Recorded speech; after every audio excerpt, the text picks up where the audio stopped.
flash, bright like a roaring fight. Cryptorum dreams under stadium lights. Sweat and fire, hearts ignite. Evening sports buffet, with the Ginch replay. Highlights, wild scores collide. It's a riot live tonight.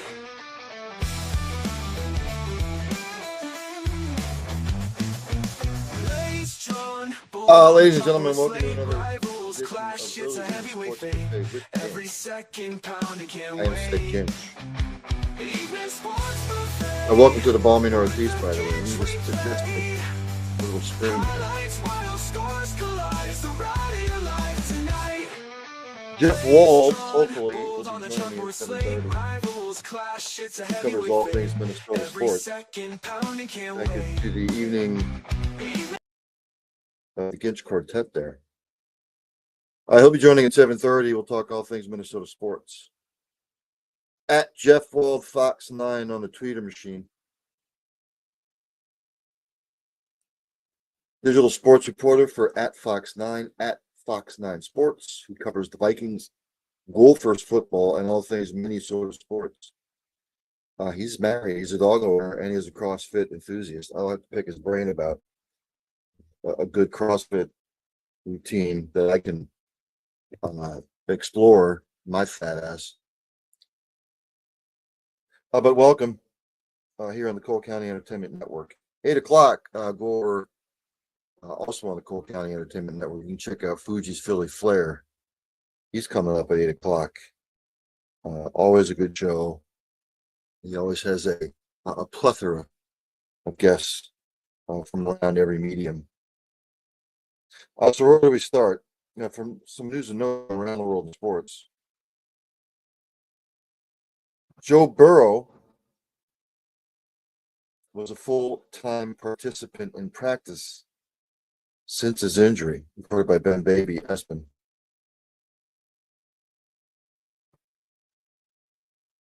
He's still in a 21-day window that allows him to participate without being on the active roster. They're 3-7. Chances are they're not making the playoffs.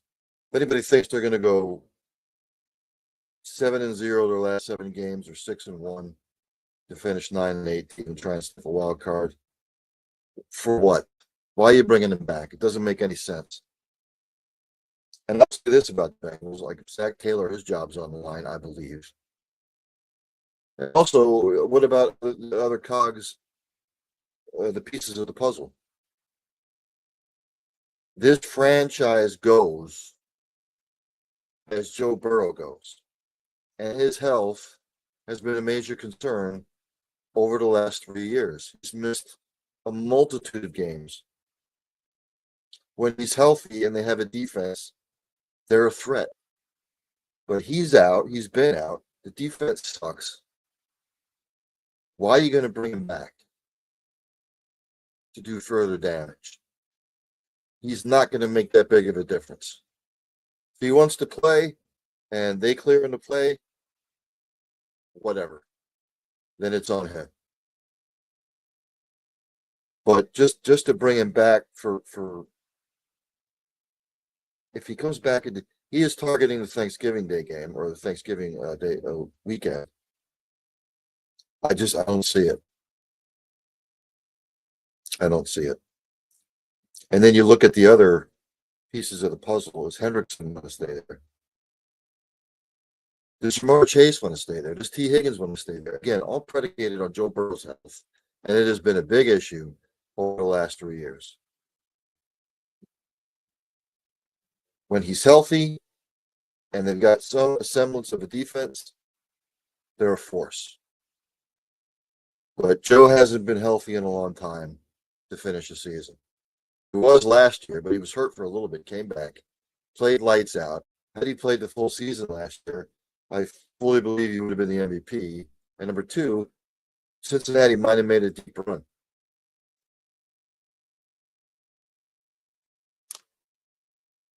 But what do I know? Lamar Jackson popped up on the injury report, this time with an ankle injury. I'm sure he'll be fine. Although he did throw 2 interceptions over the weekend, which wasn't good. They've got to get back to running the ball with Derrick Henry. They have to. You got to start pounding. He trains like a beast in the offseason. I know he's older,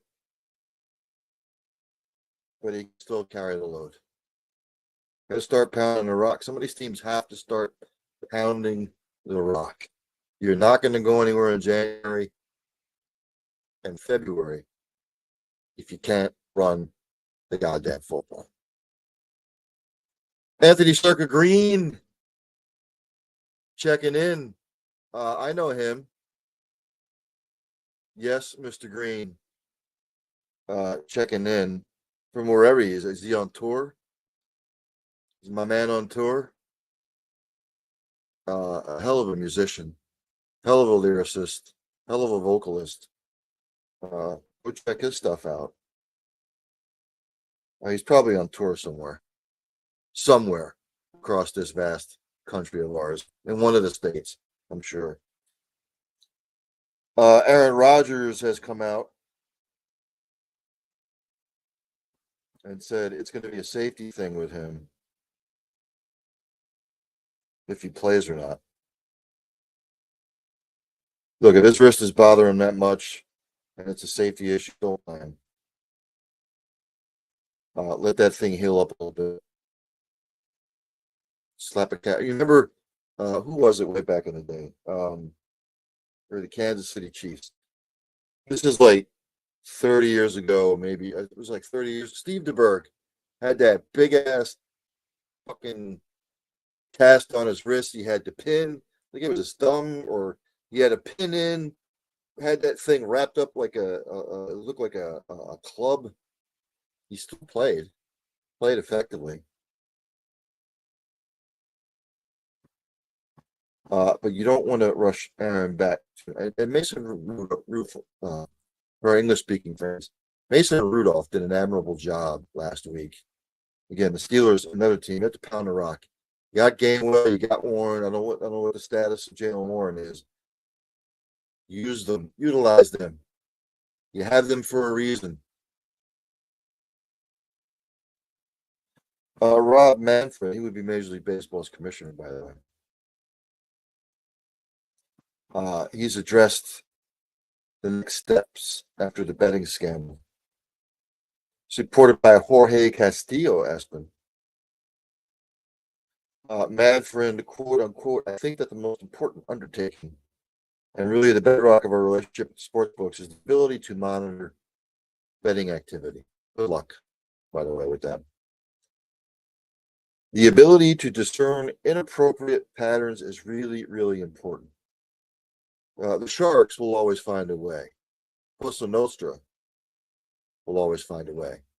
Just like with steroids and performance enhancing drugs. They get busted for one thing, science comes up with another thing, and especially masking agents. We understood the prop bet issue from the very beginning. I'm glad we've done something about it, but the rest of the program right now, I think we're generally prepared to move forward under the rules that we have now.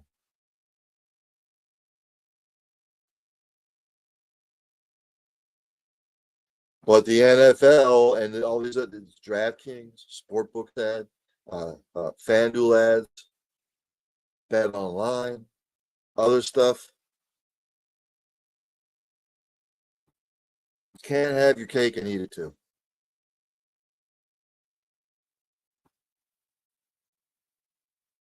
Keep an eye on this. Because it's just going to get worse.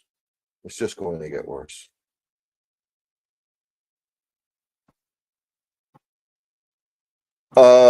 New York Jets, Chris Boyd is now stable. He is starting to breathe on his own. You remember on Sunday he was shot in the abdomen early Sunday morning outside a Manhattan restaurant. He was upgraded to stable condition. Police continue to search for the gunman. Thank God he's okay. He has gone through multiple procedures to have a bullet removed from his right lung. Reported by Richard Me, Espen. I'm glad to see he's on the mend. You never want to see stuff like this. So I'm glad he will continue his recovery. Steve Sarkisian has come out and said about him leaving Texas, "I'm not going anywhere." Texas has 3 losses. They lost to Ohio State in the beginning. They haven't looked right all year. They put together. I thought they were finally coming around, and then they get their ass kicked by Georgia.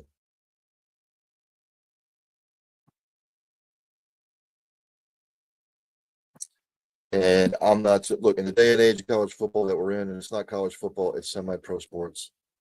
Nothing would surprise me if Texas asks him to leave or step down, or they go in a different direction. Maybe they'll go after Lane Kiffin. It's the Lane Kiffin era. I'm sure he'll be up for the Texas job, the LSU job, the Florida job, whatever job opens up. Hell, if Clemson decides to part ways with Dabo Sweeney, which they won't, he has earned that right. Maybe Clemson can get into the mix. It's all hearsay.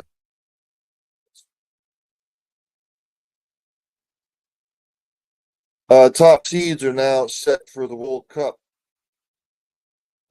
draw in the playoffs. As soon as it pops up here. This reported by the Associated Press. The top seeded teams for the December 5th World Cup tournament draw, including Germany, but not Croatia. They were set by FIFA today. The United States, Canada, and Mexico will be joined in the pot of number 1 seeds by top ranked Spain, defending champions Argentina, France, England, Portugal, Brazil, the Netherlands, Belgium, and Germany.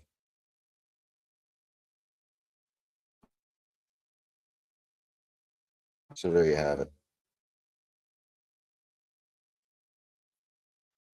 And of course, anyone that watches this show, and there's Maction on tonight, by the way. It's 7. Maction, Ohio, Miami of Ohio, and Buffalo have just kicked off. Central Michigan is playing Kent.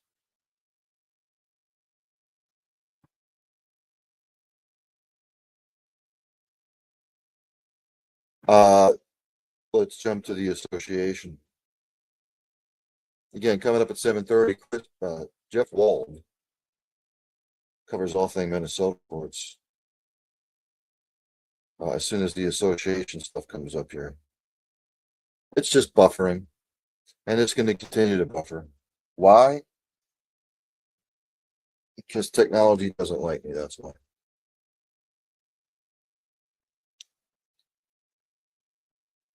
Let's see if this works. And of course, now it's just messing with me, ladies and gentlemen. Let's try this again. Things will happen. Scores from yesterday in the association.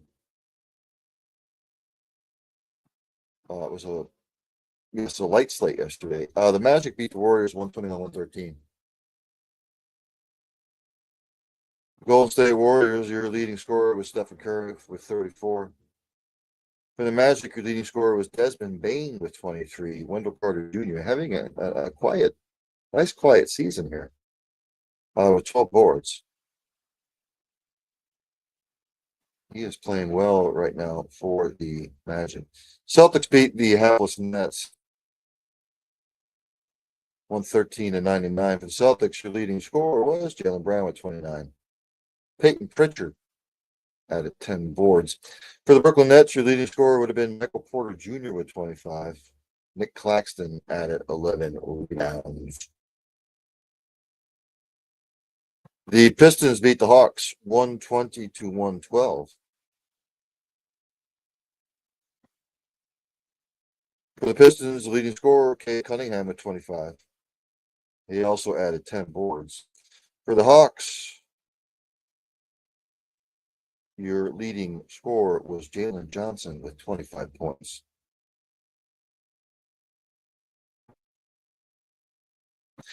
The Spurs beat the Grizzlies 111-101. For the Grizzlies, your leading scorer was Cedric Coward with 19 points. He had 11 boards. Zach Edey also added 11 boards.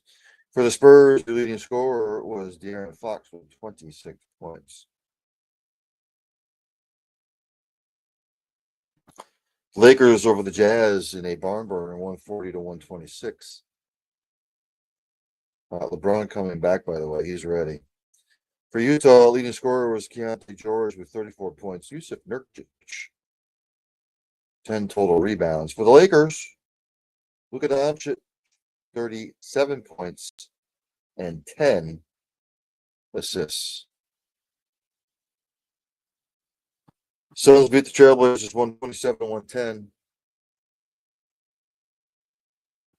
For the Suns, your leading scorer was Devin Booker and Colin Gillespie with 19 points apiece. For the Trailblazers, the leading scorer was Shaedon Sharpe, 29 points. Donovan Clingan added 12 boards. In the association tonight,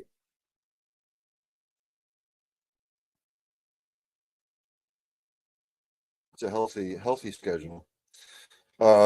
Just tipped off Rockets Cavs. Rockets up early 5-0. In the first, the Pacers up on the Hornets 15-9.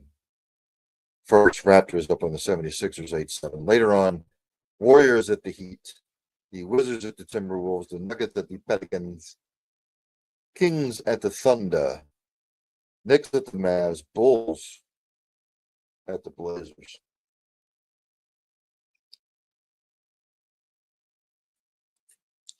If you're a betting person, Cooper Flagg is set to miss his first game. He has an illness.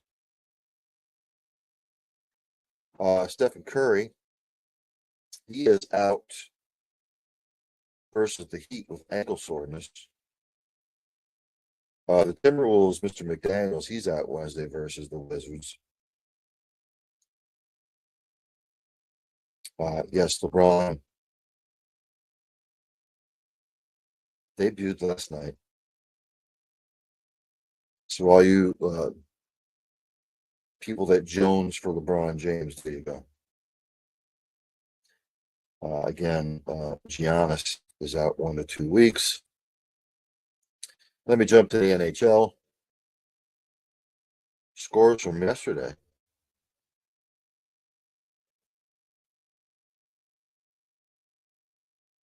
Maple Leafs beat the Blues 3-2. The Red Wings beat the Kraken 4-2. Lightning all over the Devils 5-1. Islanders squeaked by the Stars 3-2. Jets beat the Blue Jackets 5-2. The Blackhawks, ladies and gentlemen, my team, they are 10-5-4. I hope they keep this up. This is what I've been waiting for the last 10 years. I said after they won the last Stanley Cup back in 2015, I'd be good for the next 10 years. It's been 10 years. Hopefully they have finally turned it around organizationally and team-wise. They beat the struggling Flames 5-2. Golden Knights beat Rangers 3-2, and the Sharks beat the Mammoth 3-2. On the slate tonight, a light slate. In the first right now, Capitals are up on the Oilers 1-0. Flames are at the Sabres, Hurricanes at the Wild, and the Bruins at the Ducks. Again, coming up at 7:30, Mr. Jeff WALD.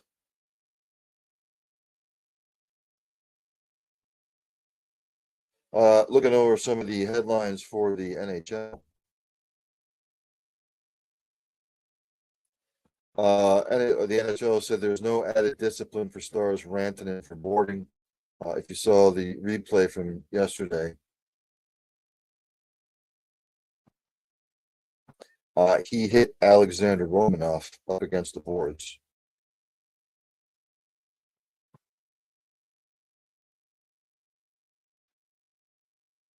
So, no additional penalty.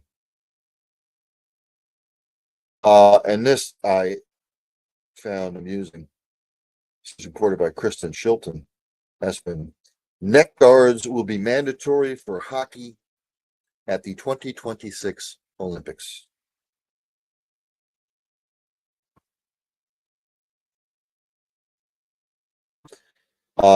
If you remember, I'm just going to read verbatim here from Kristen Shilton. The decision comes in the wake of Adam Johnson's death in October 2023 after he took a skate blade to the neck from Matt Petgrave during a game in Sheffield, England. So some protection there. And I don't know why in the NFL, you remember way back, I can go back. Most everybody in the NFL, especially on the defensive side and the offensive side, they wore that the neck brace, the neck guard. So it actually had the flap in the back. And as far as like concussions go, maybe they ought to think about returning those, making those mandatory. Because if you have some sort of support in the back of your neck, it used to be like foam. Like remember in high school, it was like a foam, and then you slipped it on your shoulder pads. And if you were making a tackle or you're getting tackled and you went backward and your head was going to hit that stopped it. There's some sort of cushion. So maybe the NFL should think about bringing that back. Remember, even like 20 years ago, they had that flap in the back of their head. So they had the neck guard, and then there was the flap that came up out of the. Maybe that's something that they should revisit. I was going to do student body right tonight, but I'll be producing Fuji's Philly Flare, so I have pushed that back. Let me go to college football anyway, because the College Football Playoff Committee came out with their third installment of the College Football Playoff. So it is as follows. Ohio State would be the #1 overall seed. Indiana would be the 2. Texas A&M would be the 3. Georgia would be the 4. Number 5. How Tulane jumped in there, I don't know. Even Tulane's coach came out and said that they don't deserve to be in the college football playoff. So there is something afoot. There's mutiny afoot. Number 6, Ole Miss would play number 11, Miami. Number 7, Oregon would play number 10, Alabama. I think that would be a bad draw for Oregon. And number 8, Oklahoma would play number 9, Notre Dame. Again, this is going to keep changing. We've got this week, we've got the Thanksgiving weekend games, and we've got the conference championship games. But I was watching some stuff. Like, let's just say, and they were bringing certain scenarios up. Let's just say you're Alabama, and you win this week, which you're going to win this week, by the way, because they play Eastern Illinois or whatever. And let's say they play Auburn. Let's just say they lose. If they lose to Auburn,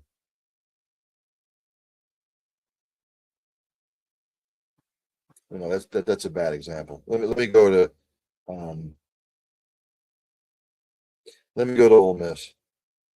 So let's say they win this weekend, but they still happen to lose to Michigan or Mississippi State because they still have an outside chance to make the SEC title game. Would you want to make a conference title game? Like some of these teams. Indiana and Ohio State right now are on a collision course for the Big Ten championship. Again, Ohio State still has to play Michigan.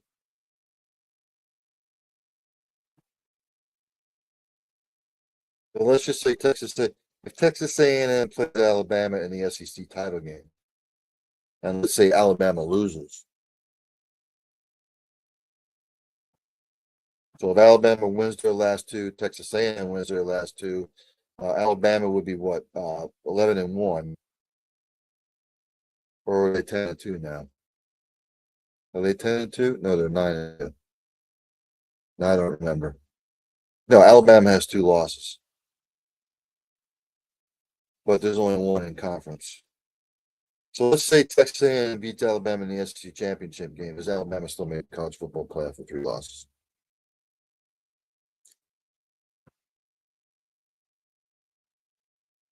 Georgia still has an outside shot of making the NCAA or the SEC title game.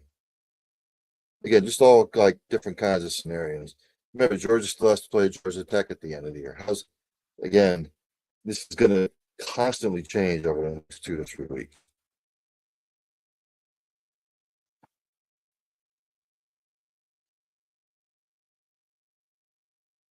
And ESPN did their breakdown like conference to conference. But the SEC right now, the last team to be in their eyes would be Alabama.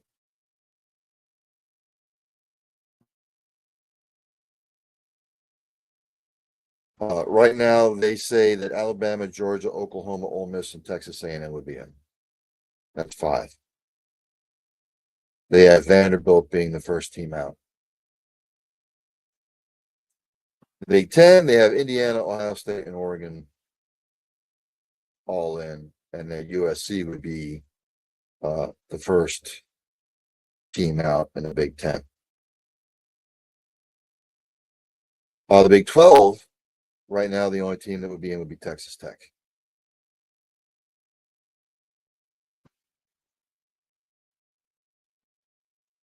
The ACC, they say Miami would be in, which kind of doesn't make sense to me because you have Georgia Tech with 1 loss. You have Virginia with 1 loss in the conference. So if Virginia plays Georgia Tech. Virginia plays Georgia Tech in the ACC championship game. Whoever wins that game, I think, would be in, and Miami would get knocked out. That's just my personal opinion. Obviously, Notre Dame's in. Group of 5 right now. Tulane's in. I don't know why. The group of 5 teams that are still in the mix: James Madison, Navy, and North Texas. I've seen North Texas play. I've seen Tulane play. I've seen Navy play, and I've seen James Madison play. And out of those 4 teams, I think North Texas is the best team out of those 4. And to be quite honest with you, right now, for me, I'd have North Texas.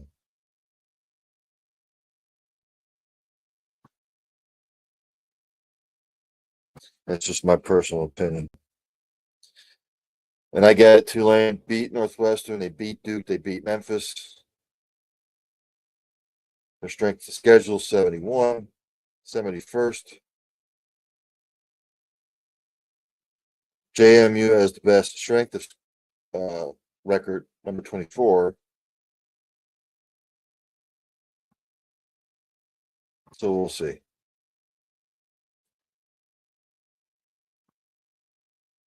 It's all a bubble, you know what, anyway.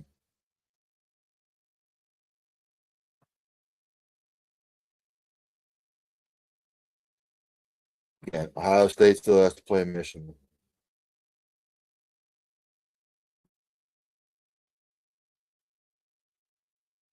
Texas A&M is on a collision course with Alabama. So those rankings will change. What happens with Georgia? If Georgia wins their last 2,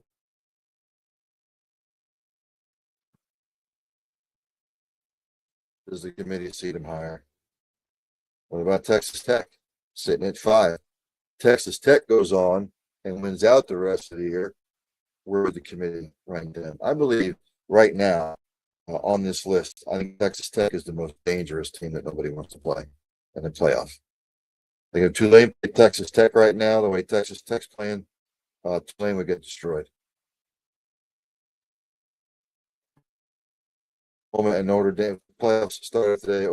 Notre Dame, that would be a toss up for me. Ole Miss, Miami, which Miami team's going to show up? Oregon would play Alabama. I think that's a bad matchup for Alabama. Even though the game would be in Oregon, I still think it would be a bad matchup. Again, I still think on this list,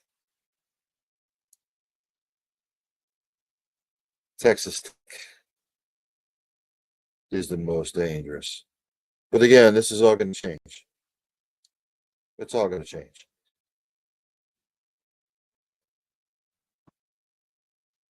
Again, I don't know why. I mean, yes, Miami's ranked higher than Virginia and Georgia Tech. But if Georgia Tech, that'll be interesting to see what happens with Georgia and Georgia Tech. Because every time those two teams get together, I don't care what the records are at the end of the year, there's always some sort of funky stuff going on there.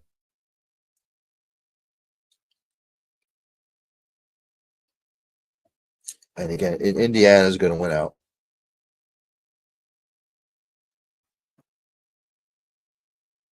And Ohio State will win this weekend.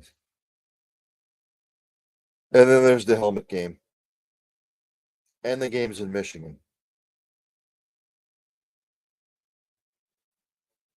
Like, so until Ohio State can actually beat Michigan right now, you would have to say, even though Ohio State will be favored in the game, again, Ohio State has to prove it on the field. I didn't think Oklahoma had it in them. I didn't think they would go on the road back-to-back Tennessee and Alabama, but they did. Defensively, Oklahoma's stout, probably one of the best defenses in the country. Texas Tech's defense right now playing lights out, one of the best defenses in the country.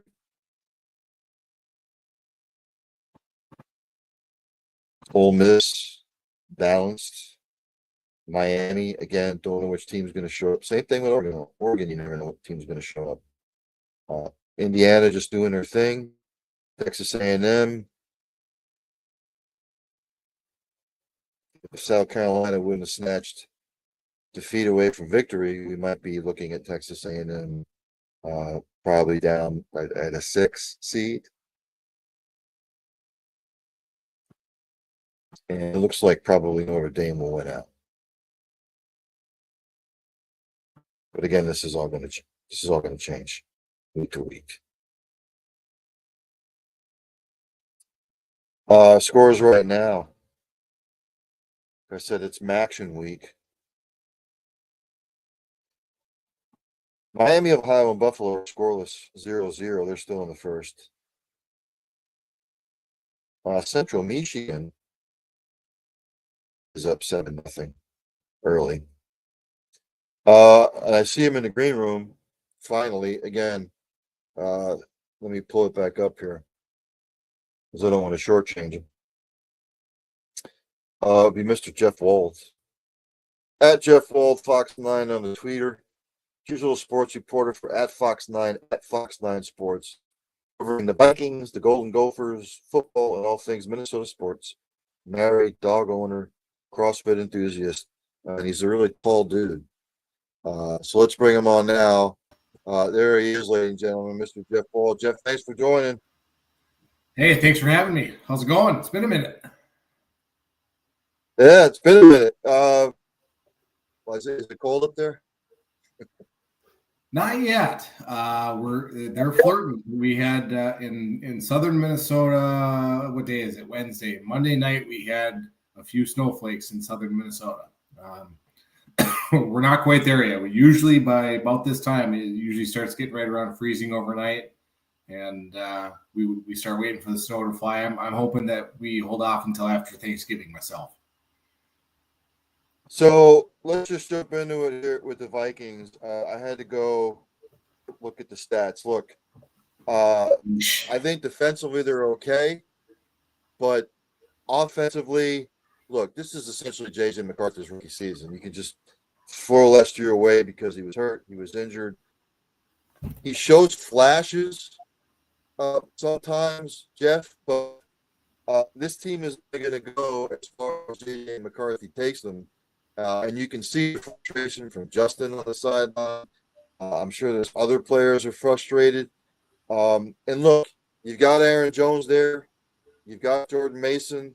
I think they should utilize them a little bit more. What are you hearing? What's going on? Look, they're stuck with JJ. 100%. I mean, this season is sort of at a crossroads right now. You're 4-6 through 10 games with 7 to go. You're at Lambeau Field Sunday against your biggest rival, the Green Bay Packers. It's a game you've pretty much simply got to have if you want to have any chance of making the playoffs this year, which is weird to say with 7 games left, but that's where we are right now. The Vikings are 2-1 in the NFC North. You hit on it. The topic of conversation, as it has been all season, has been around J.J. McCarthy, the starting quarterback in his first full season after missing last year with the knee injury. Missed 5 games this year with his ankle injury after week 2 against Atlanta. I have found every excuse I can possibly come up with for him to not succeed this year, between a crappy offensive line that has not executed when he's been in there.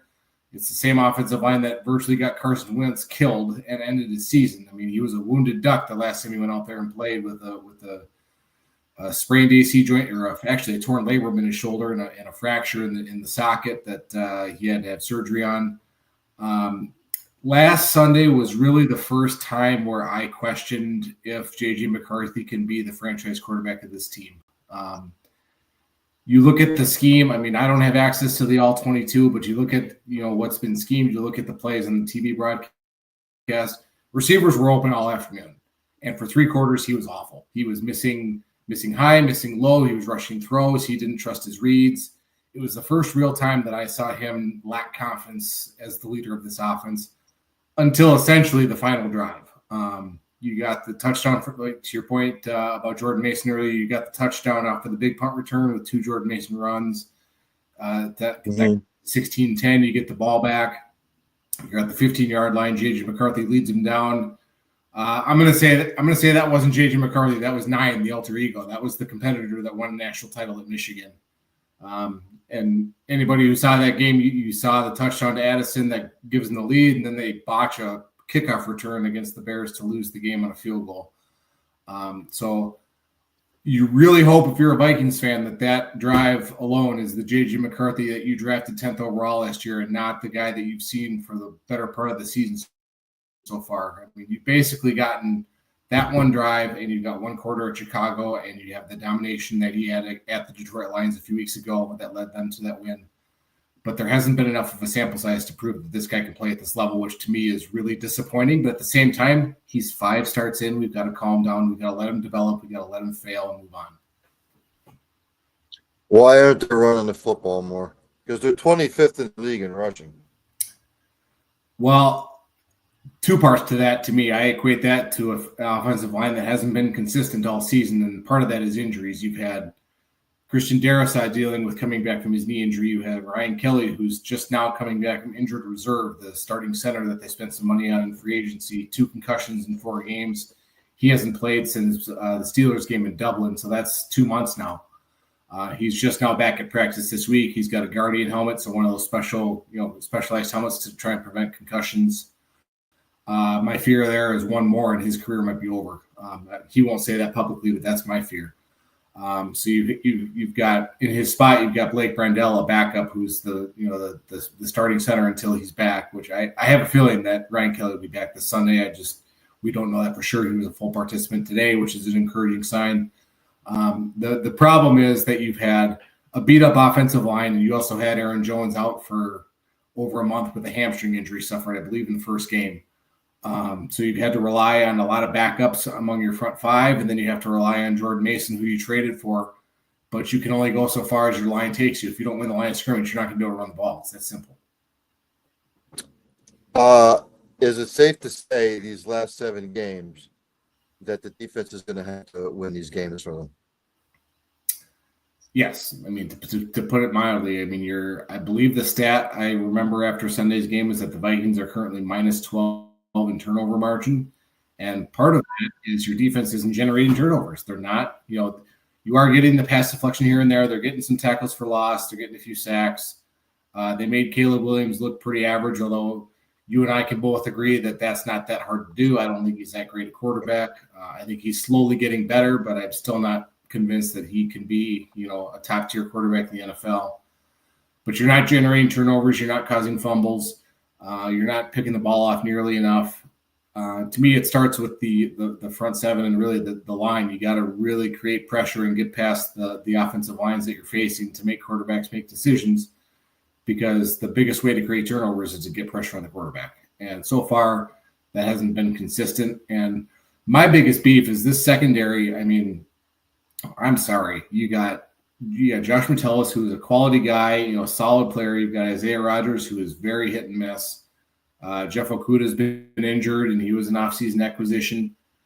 A lot of guys that they kind of took some gambles on in free agency just haven't panned out as much as they would hope. So, I mean, you really have to, when you have a quarterback like J.J. McCarthy who's struggling like he is, or at least isn't as consistent as he wants to be, your defense has to carry you. And so far, they've done enough to keep the Vikings in games, but they haven't done enough to finish the job.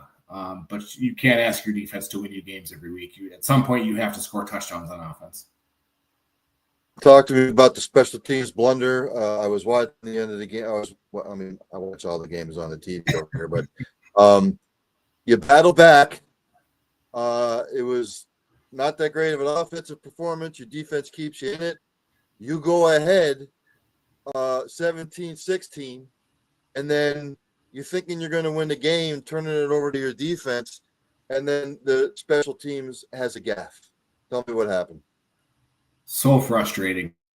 First of all, I mean, I'm not sure why you don't just kick that ball out of the end zone to begin with. I know that's the easy thing to do, give them the ball at the 20-yard line, and let's give our defense a chance to win us the game. Kevin O'Connell made it pretty clear on his Monday after watching the tape. He always talks on Mondays for a news conference. He did say that there's a lot of guys right now on the special teams unit that are trying to make a play that's not their play to make. And I would be lying if I knew the all 22 and how that works with special teams. But he did say that there were two young players. He didn't name them specifically, but there were two young players that got out of their gaps on that particular kick return. And if you watch the play, it actually is pretty well blocked. I mean, there's two guys that engage with the Vikings guys that were on that side of the field. There's a lane there.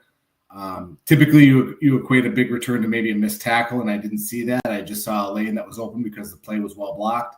But then you have to have discipline when you're on the kick return. You have to stay in your lanes, and you have to make sure that if you get engaged, you do so that your teammate can go make a tackle. And there's nothing more deflating than when your offense plays pretty much awful the whole game. They finally come up with the drive to give you a lead in a game that you have no business winning. Then you give up a big kick return to set up a game-winning field goal. I mean, that's, to me, if I was a player, I would be so upset at that I don't know that I would be able to recover from that, but that's just me.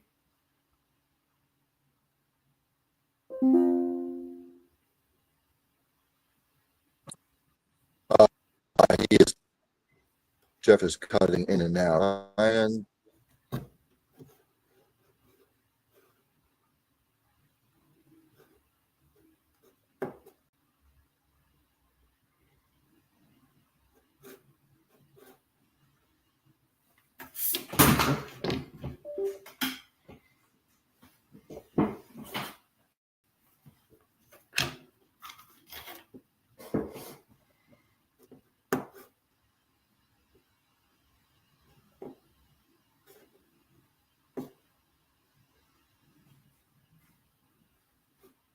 sorry about that. I don't know what's going on. There might be connectivity issues, but You're okay.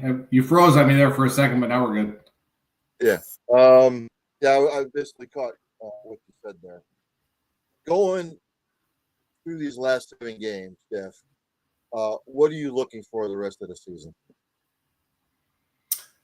Well, I mean, I hate to beat a dead horse, but you're looking at your quarterback. I mean, J.J. McCarthy has got to play better, and he's got to play more consistent over these last 7 games. And that starts with, I mean, good luck against that front with the Green Bay Packers with Micah Parsons and Rashawn Gary. I mean, you're talking about a group that has, I think they have a combined 15.5 sacks over the season so far. I looked it up today because Kevin O'Connell made a specific mention of those two at his press conference today. What a move by the Packers to bolster their defensive line after he was clearly unhappy with his contract situation in Dallas, and they made a move to go get him, sort of there. Let's take our big swing and see if we can make a run with this guy. The concern there to me is that this offensive line that the Vikings have, even if it's fully healthy, I don't know that they're physical enough to contain a group like the Packers have.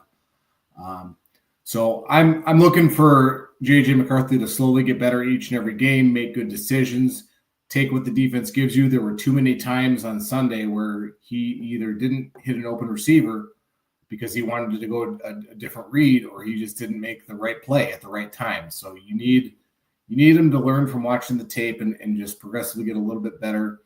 I want the defense to consistently get themselves off the field. They did pretty well with that against the Chicago Bears, but they didn't finish the job. So I'm looking for some more pressure from the defense. I'm also looking for a few turnovers. It's not illegal to get a fumble recovery or an interception, even on the road at Lambeau Field. It's not illegal to do that. So we're talking about the crazy part about this team is that we're talking about Week 12, and this team has yet to have all 22 projected starters from training camp on the field at the same time. It's just wild to me. And I know injuries are no excuse, next man up, all that garbage. But that's just the reality of the situation. That's the reality of why the Vikings are 4-6, because they just haven't been healthy all year. And so far this week, this is the closest they've been all season to being fully healthy. Jonathan Grenard, the outside linebacker, didn't practice today, but there's optimism he'll play. And then Will Fries didn't practice today with a knee, so we'll have to keep an eye on that tomorrow, because if he doesn't practice Thursday, that's going to be really tough for him to play Sunday. But there was no indication coming out of last week's game that he had an injury, so I don't know if that was just a rest day. A lot of veterans get rest days on Wednesday or Thursday, so that's something to watch. But I want to see what this team can be when it's fully healthy. It's weird to reserve judgment, after 10 games and being 4-6, but I just don't know what this team is until they're fully healthy. Yeah. A couple more things, I'll get you out of here. Let's talk about the Gophers. Helter Skelter season. They're still sitting at 6 and what are they, 6-4? Yeah, 6-4. Yeah. Bowl eligible. At Northwestern this weekend. Watch out, Minnesota. And then it's the little brown jug at the end of the year, correct? We play Wisconsin. Yeah, it's the Axe. Paul Bundy's Axe. Yeah. Wrong rivalry, right idea. 2 winnable games. I know Wisconsin pulled off a minor upset a couple weeks ago. When they beat who they beat? I'm drawing a blank. They beat who did Wisconsin just beat? They beat a ranked I team. don't remember. Was it I'm drawing a blank. I'll look it up for you here real quick, because that's bugging me too. Yeah. It wasn't USC. No, it wasn't USC. They beat Washington at the time that they were ranked 23 or 20. Yeah. At the time, they were 23 or 20 around the country. Yeah, but it was a ranked win for the Badgers. Two winnable games.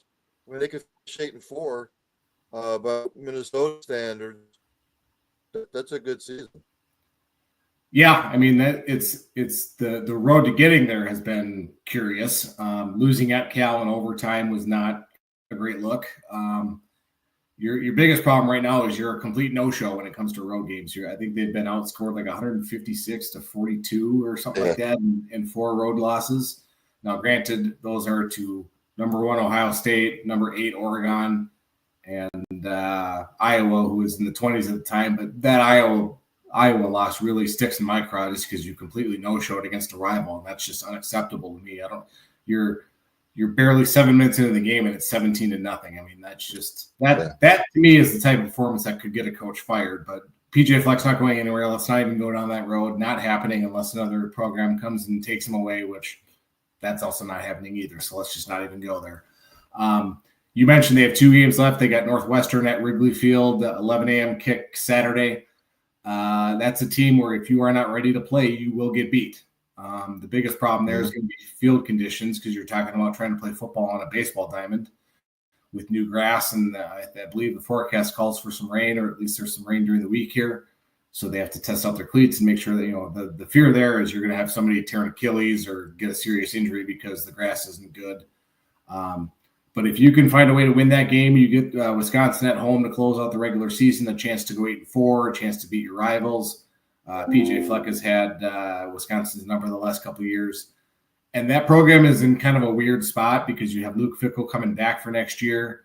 A lot of, the diehard Wisconsin fans wanted him fired. I would be very careful about that, and I would be very careful about rooting for, fans trolling Wisconsin, wanting him back next year to continue their mediocrity. Luke Fickell is a really good football coach, and he just needs the right personnel to get that thing going again. Sorry, Luke, but the air raid offense isn't going to work at Wisconsin. You need to have your beefy, cow-loving farming offensive lineman and run the football. It worked there for 3 decades, so don't change it now. But yeah, like you said, to make a long story short, if PJ Fleck can find a way to win the last 2, go to 8-4, you'd finish 6-3 in the Big Ten. I know fans don't love the look of how some of the losses have been this year, but if you get to that number, you get to a pretty good bowl game. You're probably going to a warm weather climate for a bowl game. At this point, with the way the atmosphere is in college football, with the portal and with revenue sharing and with the money that's being thrown around, if you can win 8 games, that's a pretty damn good season in my mind. Especially with, Minnesota is never going to compete with the Ohio States, with the Michigans, with the Alabamas, with those programs of the world that can pay whatever they want to players to come play for them. It's just not going to happen. It's just not how the world works up here. Before I let you go, since we're heading into the wintertime, since I'm still fat, I need a decent CrossFit a workout that I can do like week to week. Let's say it's a Monday and I'm going to go to the gym. What kind of CrossFit program should I do on a Monday? Give me a little CrossFit circuit training program. I would do anything really cardio based. Depends on what your skill level is. And for that, I would recommend that you drop into an affiliate and talk to a coach and tell them what your weaknesses and strengths are, and they can sort of mold something off that. But for a beginner, I would highly recommend either, hopping on a bike or a rower, doing some sort of interval of either calories or meters rowed. Do like a 20-minute interval of, 250-meter row, then do some push-ups, do some sit-ups, do some air squats, get those knees going, get that blood flowing, keep it simple. Don't do anything that'll kill yourself. Because regardless of what you do, if you don't do it often enough, you're going to be sore the next day. But do something, low reps and something that's, a lot of sets. So like maybe even like a 10 rounds of, 5 push-ups, 10 squats, 20 sit-ups, do 250 meters in the rower, do 5 or 10 rounds of that. You'd be amazed at how much sweat you'll build up over the course of 15 to 20 minutes. Ladies and gentlemen, that's Jeff WALD, friend of the program, again up there at Fox Sports. Jeff, enjoy the rest of the football season, and you and your family have a happy Thanksgiving, sir. Right back at you. Have a great Thanksgiving. Enjoy some time off, and don't be a stranger. Yep. All right, sir. Have a good one. All right. Thank you. That's Jeff. Thanks for joining. Good friend of the show, Armative, when it comes to Minnesota sports. It's too early to get hockey and basketball stuff like that. We're still, this country is still a football mode. So, with all that being said, practice compassion, practice empathy, have passion for what you do. Hug somebody every once in a while. You might make their day. Tell somebody you love them. You might not get a second opportunity. And for God's sakes, if you see somebody struggling, inquire about what you need to get them help, or what help are they seeking. I'm going to be jumping over on here on the Cole County Entertainment Network, Fuji Philly Flair. I'll be behind the scenes producing. There's only one thing left to do. Dandy Don, take me out. Turn out the lights, the party's over. They say that all good things must end. Call it a night, the party's over. And tomorrow and next year starts the same old thing again.